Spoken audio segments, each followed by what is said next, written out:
Sweet memory. I should have married Elvis Presley, not that bitch Priscilla. That's so hard. Why? Well, there are many reasons, but the most important one being we both love the color pink. I dream of a king now as he slumbers and falls down. His body lying frozen in stasis within his icy cryo chamber, waiting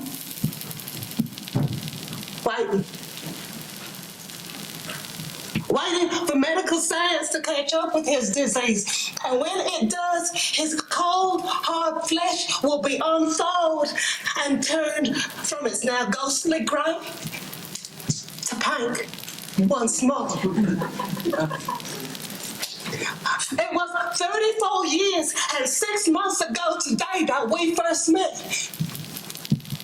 The Memphis sky was filled with eager clouds wanting rain. The air felt like hot glue as I walked to the Dairy Queen at the corner of Winchester and Neely. As I entered the establishment, his back was to me, and those broad shoulders were garbed in a pink leather vest. It was dotted with rhinestones and silver studs that formed the shape of a guitar. The troubadour of rock and roll was at that moment creating an extra large Frosty for a little old lady in front of me. The ice cream machine buzzed and vibrated as he skillfully controlled the oozing dulcet mass. He sang under his breath as he worked. Love me tender, love me true, never let me go. It's 34 and a half years later, and I still can't grasp it all. Was it something in the atmosphere itself? Or maybe it was the sweet aroma of the sugar-laden imitation ice cream, or the mesmerizing sheen of his slick black hair. Or perhaps it was the way he swayed as he moved, or the turn of his wrist sporting that diamond Rolex. Whatever it was, I knew. The moment he turned and those dreamy bloodshot eyes met mine, I knew I would be his forevermore. His eyes locked on mine and he said,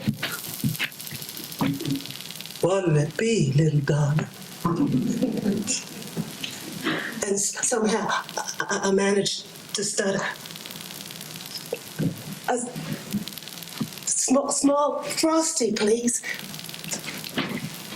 It's strawberry parfait today. Is that okay, honey? And he winked at me as he spoke. I nodded yes, unable to speak. And then that perfect mouth drawled, "How about pink sprinkles? Pink sprinkles for a sweet fan like you." Again, those perfect fingers lifted the lever off the ice cream machine, and those hands that will hold my heart to this day forward molded the blobby mass onto a golden cone. The pulpy substance folded, forming a perfect supreme spiral of life, the Frosty of our eternal love. Again, he hummed as he created his work of art. Da-dum, da-da-da-dum, dum, da-dum, da-da-da-dum. His bejeweled fingers tossed the pink sprinkles onto the ice cream cone. He turned like a dance step and snapped his fingers as he reached over the counter to hand me the Frosty. Our hands touched. And then the language of love flowed from my mistress' mouth. No charge, honey. You know pink's my favorite color. Somehow, a few words stumble from my lips. Mine, too. I took the Frosty, my eyes never leaving his, and staggered backwards out onto the sidewalk. Our apartment was less than a block away, and I ran faster than my 11-year-old legs had ever run before. Holding straight out in front of me, the melting symbol of his love. I ran into the kitchen and delicately positioned the sacred Frosty into the freezer section of my refrigerator.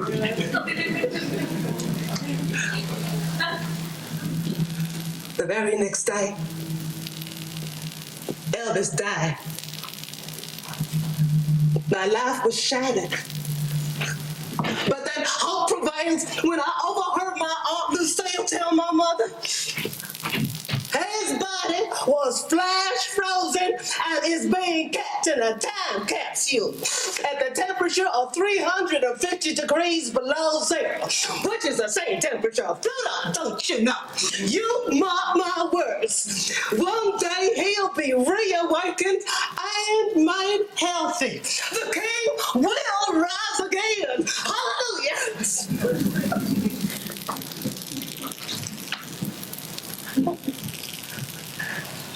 Elvis has rested for 34 years in profound, frigid sleep.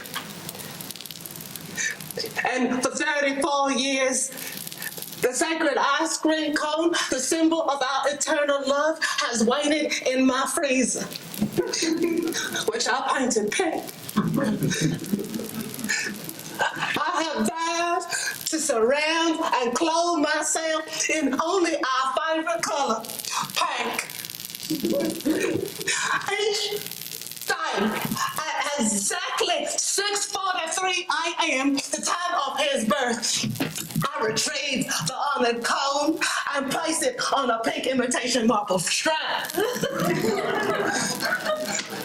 I kneel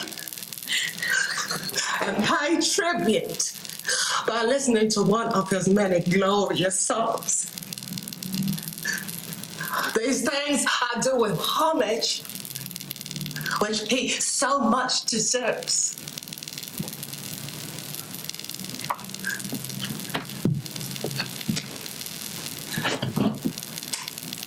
Self-contained in my pink world, I wait until the day his cold, gray lips are once again returned to their rosy hue. And then we can lick the Frosty of our eternal love together.